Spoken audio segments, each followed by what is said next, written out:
de nuestro siguiente expositor. Ingeniero, historiador y escritor, miembro de la Academia Mexicana de la Historia y del Colegio Nacional, es además director de la editorial Clio y de la revista cultural Letras Libres. Ha escrito más de 20 libros, entre los que destacan Siglo de Caudillos, Biografía del Poder, La Presidencia Imperial, La Presencia del Pasado y Redentores. Ha producido más de 300 programas y documentales sobre la historia de México. Muy bien, a continuación me permito presentar a Enrique Krause, conocido por todos ustedes, que el día de hoy nos comparte su conferencia titulada El pueblo soy yo, y a quien recibimos en Chihuahua con un fuerte aplauso.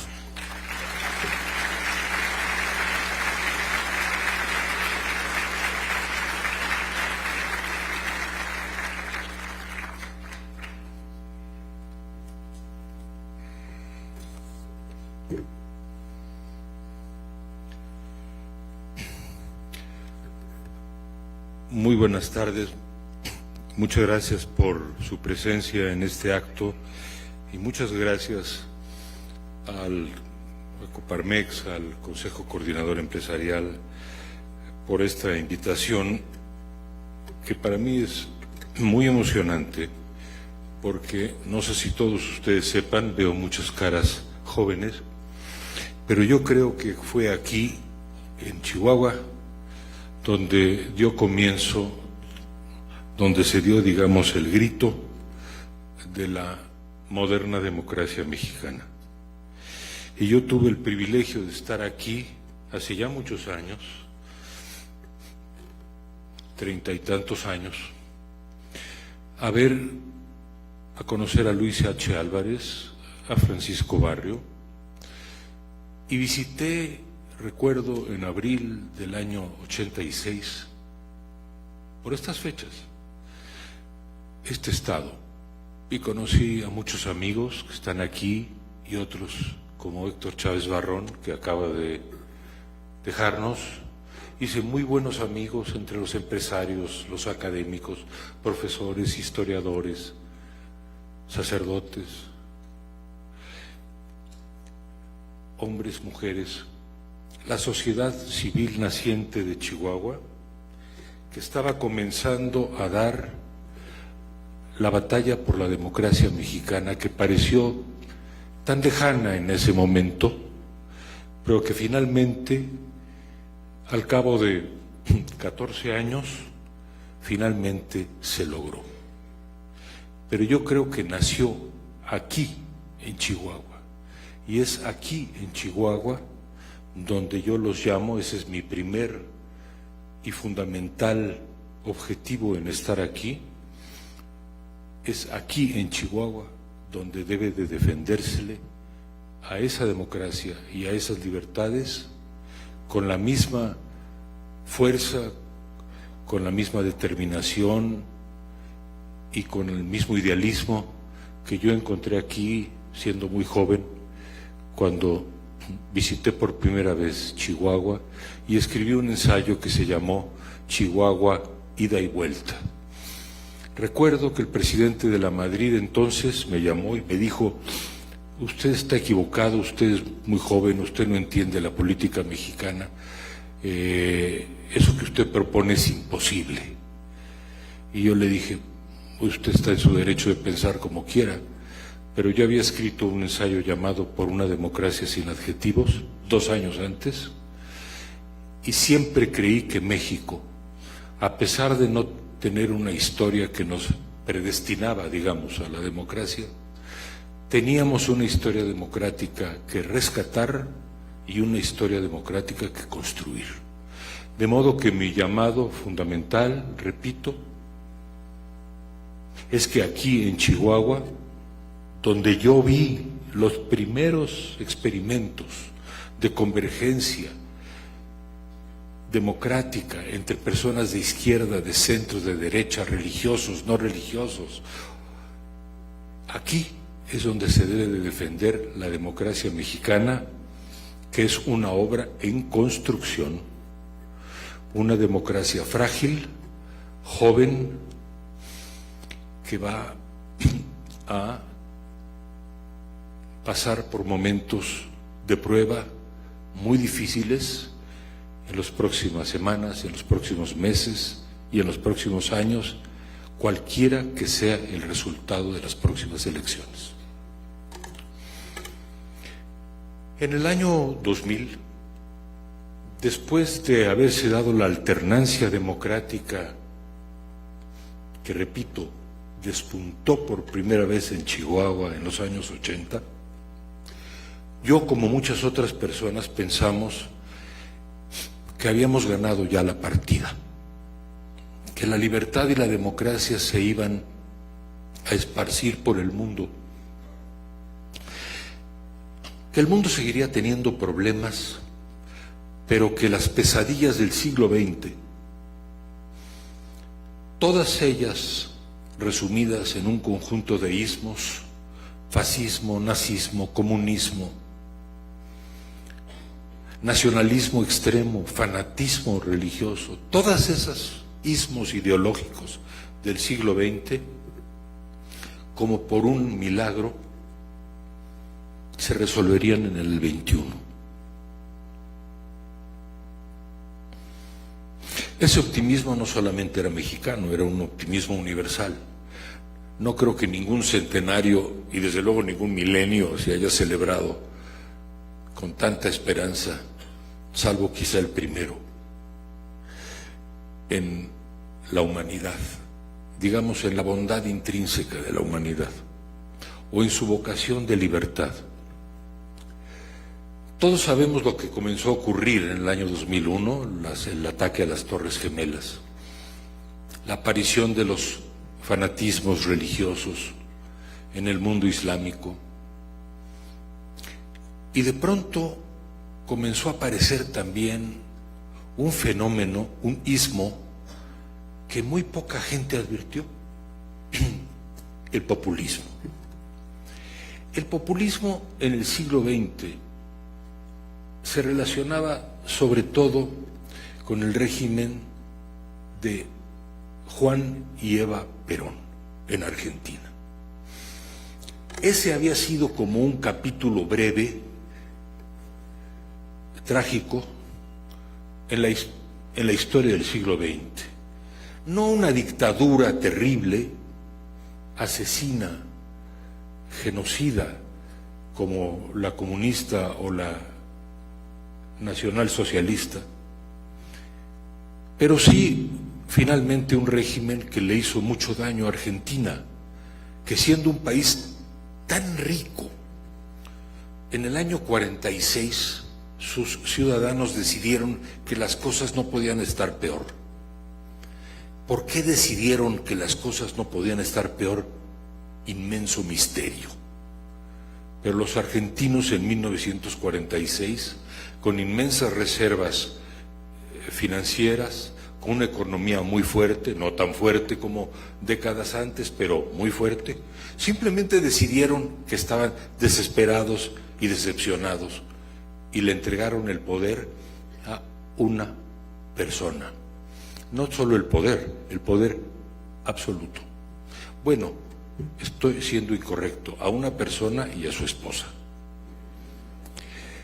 Esa pareja hechizó a Argentina por unos cuantos años, pero la impronta de ese hechizo llega hasta nuestros días. Cabe decir que Argentina no se ha levantado todavía del hechizo peronista, o está comenzando a salir de ese trance después de 7 décadas. Las que yo tengo de edad tiene el experimento argentino. Y desde luego, a Dios gracias, gozo de mayor salud que la economía argentina, que no le basta con correr en las mañanas o nadar, sino que necesita reformas muy profundas. En el año 2003, yo comencé a observar con preocupación al régimen venezolano. Algo no me cuadraba en ese régimen, que estaba volviendo a poner en juego las mismas variables del hechizo de Eva Perón. Eva Perón lo hacía en la radio, Chávez lo hacía en la televisión. Pero ahí estaban las votaciones. No era un dictador, no era un tirano. Había llegado por el voto popular, convocó a una asamblea constituyente, ganaba elección tras elección, tuvo las mayorías, tuvo consigo muy pronto al Congreso, al Poder Judicial, al Poder Fiscal, como se llama allí, al Banco Central, y empezó a dominar a la empresa de petróleo PDVSA. En suma, Hugo Chávez comenzó a concentrar todo el poder, pero no era un dictador más como Fidel Castro, por ejemplo. No, era un dictador, era un líder populista, un presidente populista que celebraba elecciones, y muchos observadores partidarios de él dijeron: Venezuela es el país más democrático de América. Nunca un país ha celebrado tantas elecciones como las elecciones de Venezuela. En el año 2004, 2005 y 2006 me concentré en observar la trayectoria de Andrés Manuel López Obrador. Desde que lo conocí, yo reconocí sus méritos de luchador social, su vocación social, su indignación ante la corrupción, pero me preocupaba cierto aspecto del culto a la personalidad que él convocaba, y también un aura como religiosa que él propiciaba en la gente, que él alentaba en la gente. Y recordé siempre el primer mandamiento del Código Liberal y Democrático que aprendí de mi maestro Daniel Cosío Villegas. Hay que limitar siempre el poder absoluto en manos de una persona. No solo limitarlo, evitarlo, acotarlo. Si vemos la experiencia del siglo XX, no ha habido un solo régimen de concentración absoluta del poder, ni uno, que haya sido exitoso.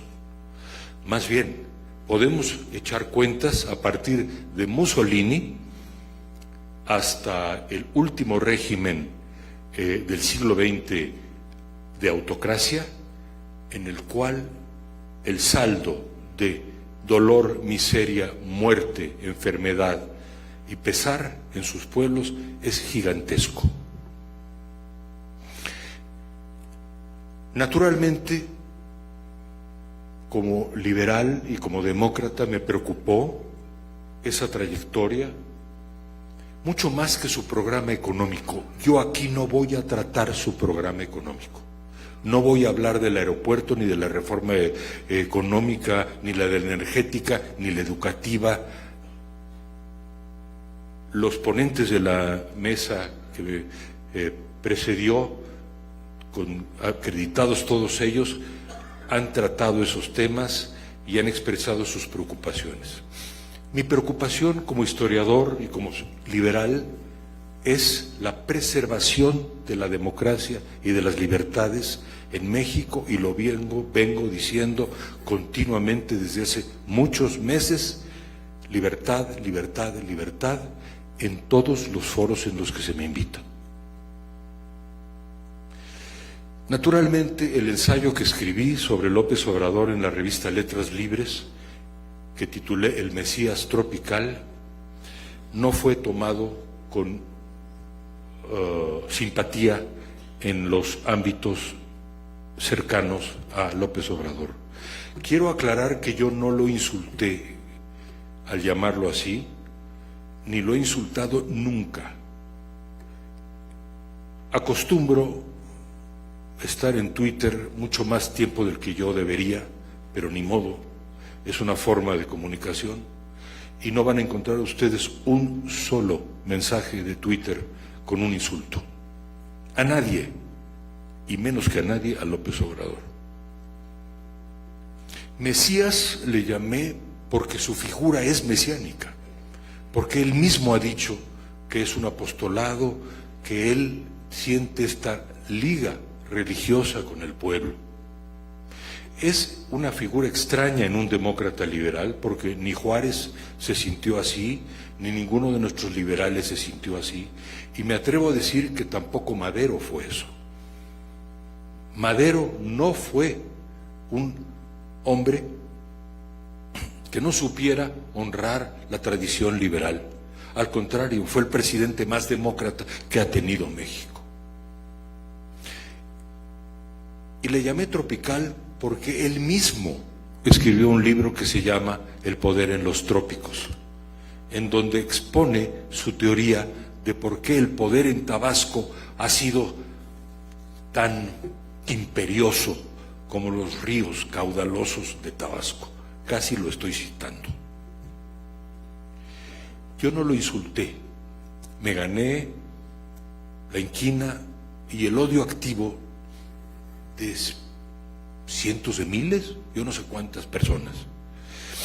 No me arrepiento de haberlo escrito y de haber republicado ahora en este libro, El pueblo soy yo, ese ensayo, sin cambiarle una coma, porque yo creo que él no ha cambiado.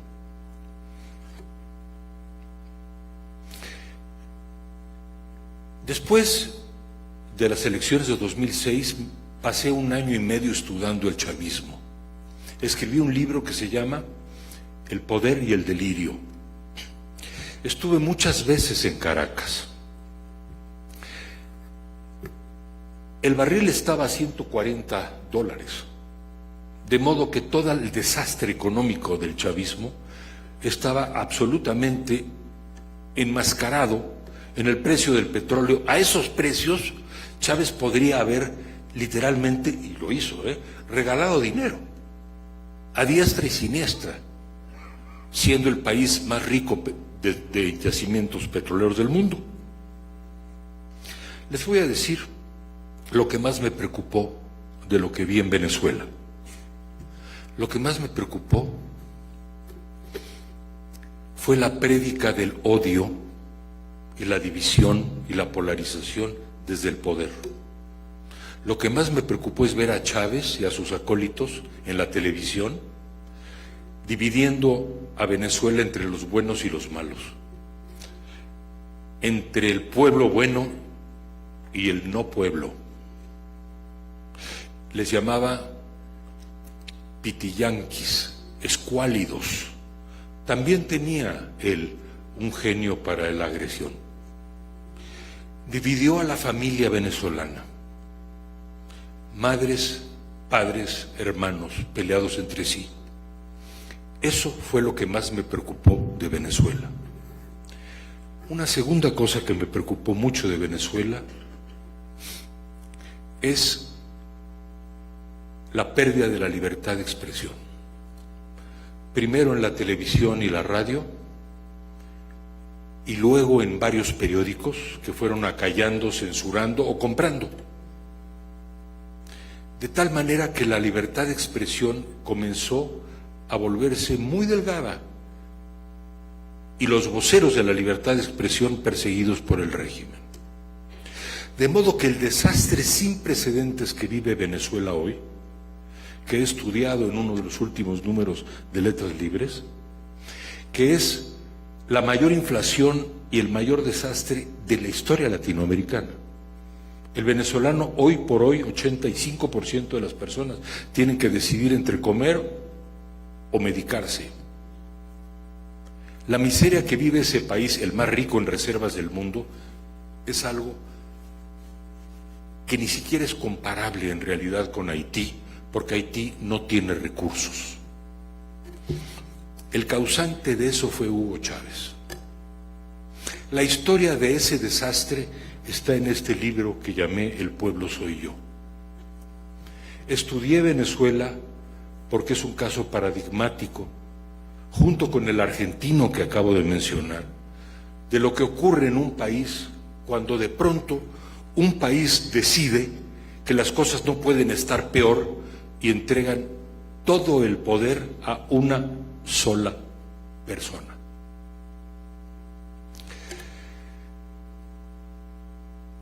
Han pasado los años, debido a los grandes errores históricos del presente gobierno en temas delicadísimos como el tema de la corrupción, debido al hecho de que no vieron las prioridades nacionales y no pusieron el énfasis debido en absoluto en la construcción de un Estado de Derecho, el gobierno de la República perdió muchísimo, si no es que casi toda su credibilidad.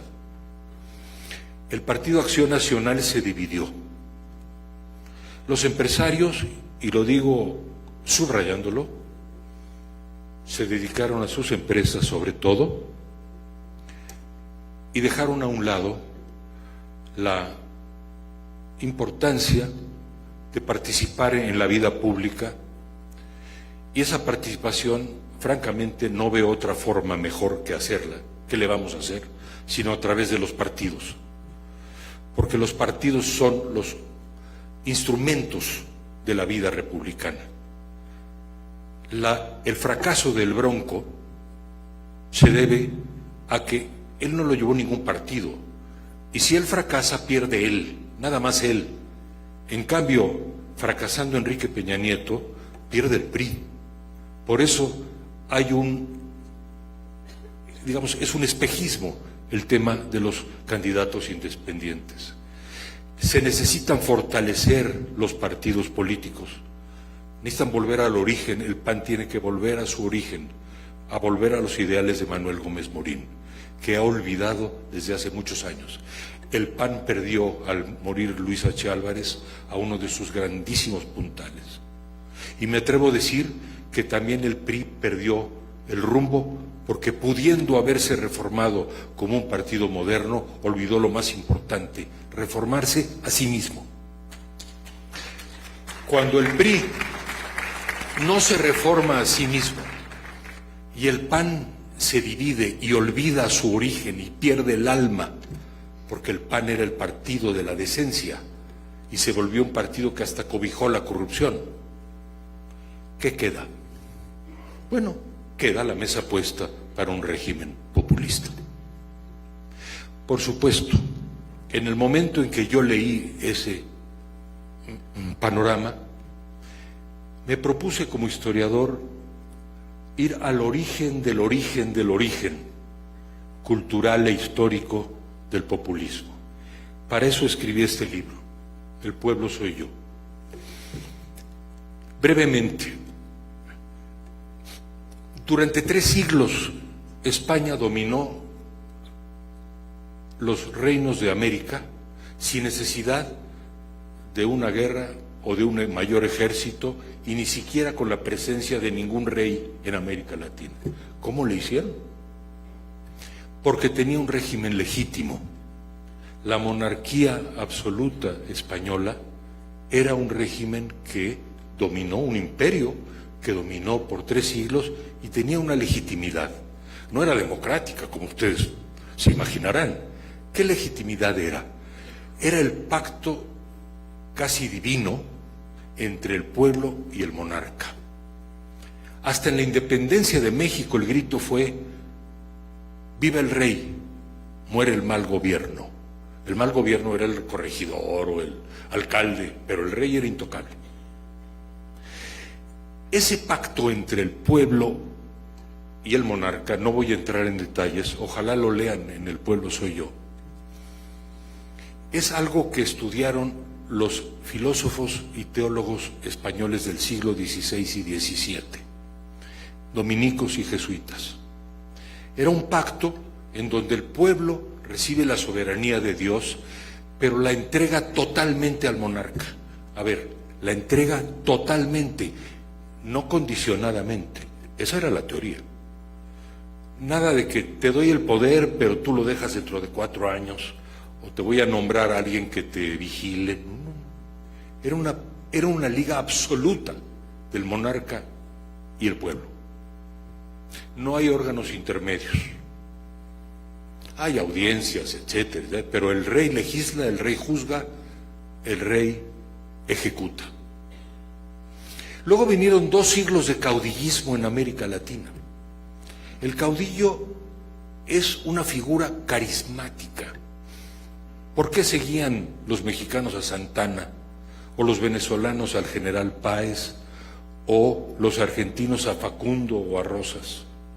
Lo seguían por su carisma, porque era fuerte y atractivo y parecía que un superhombre.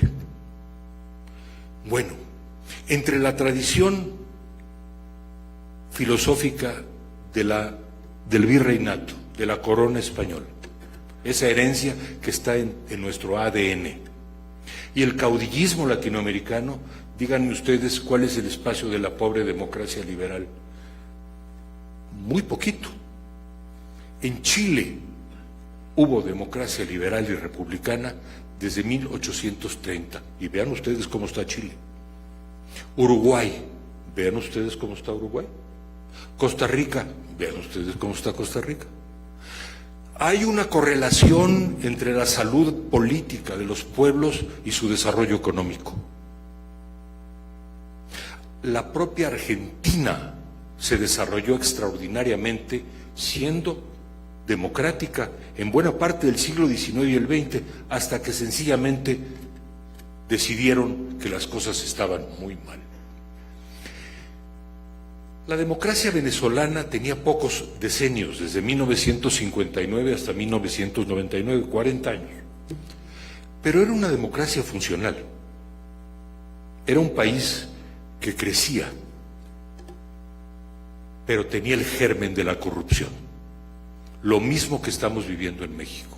La corrupción y el desprestigio de los partidos políticos. ¿Qué es lo que ocurrió? La aparición automática, es casi una regla de la historia, ¿no? Es como en la República de Weimar, en donde había democracia, pero había una situación de penuria tan grande en Alemania que a principio de los años 30 automáticamente surge el líder. Bueno, entonces yo estudio en este libro las raíces culturales profundas, históricas, de nuestra cultura política.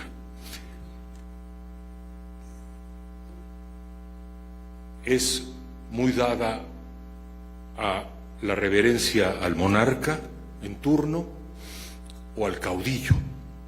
Pero ¿qué ocurrió en el siglo XX? Dirían ustedes, ¿el PRI es populista? ¿Fue populista? Y yo les digo a ustedes, absolutamente no. El PRI tuvo presidentes que tuvieron políticas económicas populistas, pero México en el PRI era un régimen, como lo llamó Vargas Llosa, una dictadura perfecta. Yo le llamé la presidencia imperial, y Daniel Cosío Villegas, con mucha perspicacia, decía, es una monarquía sexenal absoluta, hereditaria por la vía transversal. Pero fíjense, monarquía absoluta. ¿Qué ventajas tenía esa monarquía? Muy pocas, pero tenía alguna. 6 años, sexenal. Hereditaria no a tu hijo, ni a tu primo, ni a tu esposa, por la vía transversal, a tu cuate. Entonces, el régimen populista tiene sobre todo el elemento del culto a la personalidad. Ningún presidente mexicano del PRI, y miren que tengo una buena trayectoria de crítico priista desde el 68, 50 años, ninguno realmente alimentó el culto a la personalidad, y si lo alimentó, fracasó. O sea, Echeverría no era popular, ni López Portillo era popular, ni Salinas, ni Miguel Alemán. Eran unos más populares que otros. ¿Por qué eran poderosos? Porque eran los presidentes de México, por la silla presidencial, por la investidura, por la institución presidencial. Ahora los traigo al futuro posible. Un nuevo régimen populista, el presidente sería poderoso, pero no solo por ser presidente, sino por ser él, por decir el pueblo soy yo, por identificarse él con el pueblo y el pueblo con él, no los ciudadanos, no habla de ciudadanos, ni de sociedad civil, habla del pueblo. Entonces, yo pienso que si bien tuvimos esas políticas económicas con Echeverría y López Portillo de economía populista, por más esfuerzo que hicieran, cuando salieron, el 2 de diciembre salió Echeverría, no se acordaba de él más que María Esther. A veces. Era la regla. A los 6 años se acababa su poder. Bueno, en un régimen populista ocurre lo que ha ocurrido en Venezuela, o puede ocurrir. No solamente pervive el chavismo durante los años de Chávez, sino luego, en los años de Maduro, que no son más que la consecuencia natural del enorme desastre económico, político y social que dejó Hugo Chávez. Estudio los casos de Hugo Chávez, de Fidel Castro, republico aquí el Mesías tropical, pero también toco otra figura nefasta de nuestro tiempo, la más nefasta de nuestro tiempo, que por supuesto es Donald Trump. Y quiero aclarar que para mí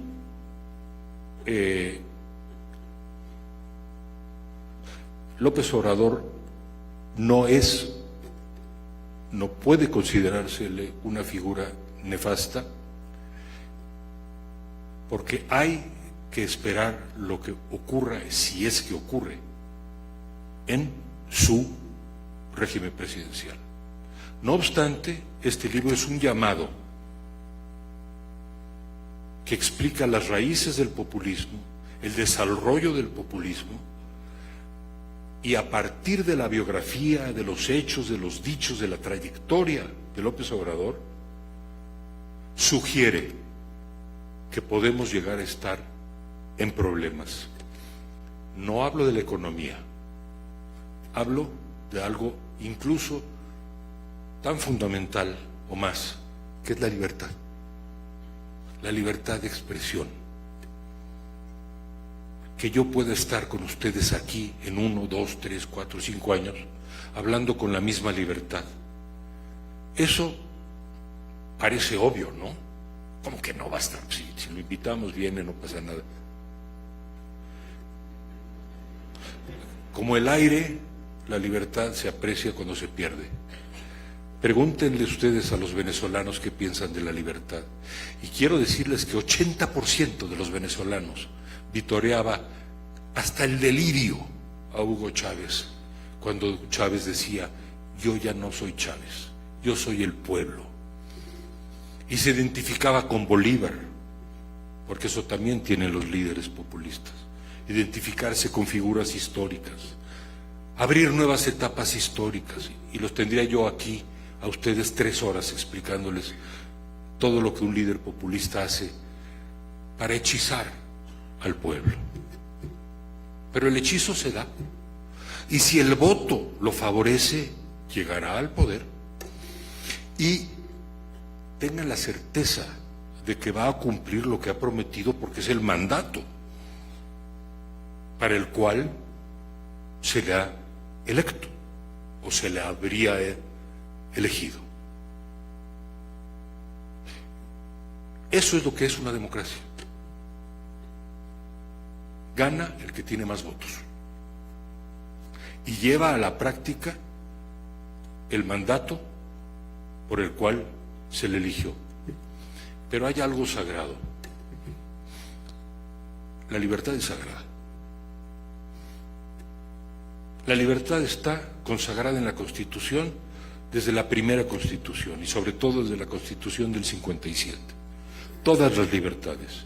Y yo pertenezco a una generación que no podía manifestarse en las calles de México por temor a ser reprimida por el ejército. Ahora existe libertad de manifestación y de tránsito y de expresión y de crítica y de creencia. Claro, en muchas partes de México no hay, porque está el crimen organizado y malos gobiernos locales. Pero a nivel federal, con las redes sociales, en la prensa, en la televisión. Hombre, ya quisieran los debates que existen, que pueden existir ahora, no existían en absoluto en los años 70, 80 o 90. Pero los jóvenes no tienen esa memoria, naturalmente. ¿Cómo puede uno culparlos, no? Uno no puede culpar. A mí nadie me puede culpar de no recordar personalmente a Porfirio Díaz. Lo he estudiado, ¿no? Pero no lo viví. Casi lo viví, pero no lo viví. Entonces, lo cierto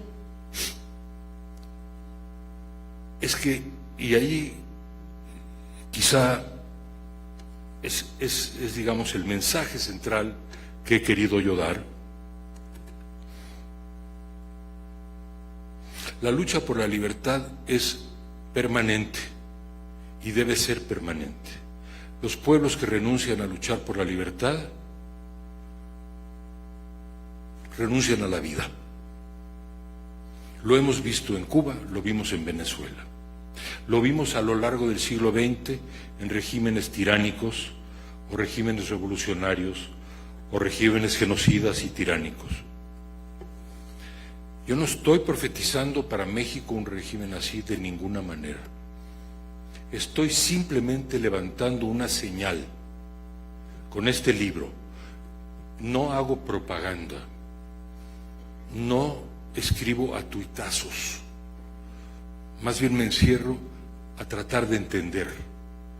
Esto es un esfuerzo que va hasta el siglo XVI de España y al siglo XIX de América Latina, e incluso concluyo con una historia de los demagogos en Grecia, para demostrar cómo en Grecia fue la demagogia la que acabó con la democracia. Grecia, el país del mayor líder democrático que ha dado el mundo, Pericles desde luego. ¿Y saben ustedes cómo define Plutarco a Pericles? Era un gran orador, Pericles, pero Pericles solía decirle al pueblo aquello que el pueblo no quería oír. Y para mí esa es la diferencia entre un líder populista y un auténtico líder democrático. El líder populista siempre dice a la gente lo que la gente quiere oír. El líder democrático dice, levanta el espíritu cívico y muchas veces dice a la gente lo que la gente no quiere oír. Bueno, queridos amigos de Chihuahua, elegí esta como una primera plaza para presentar mi libro. Lo elegí por razones de justicia histórica, porque aquí ustedes mismos o sus padres o sus abuelos dieron una gran batalla que empezó un ciclo en México que todavía es vigente. Todavía hay elecciones en México, todavía hay libertades. Hay mucho que corregir, política, social y económicamente, pero no perdamos la libertad, no perdamos la libertad. Y Chihuahua, yo creo, a lo largo de su historia ha demostrado que aquí, cuando menos, por razones muy profundas, históricas, está muy difícil que se pierda la libertad. Muchas gracias.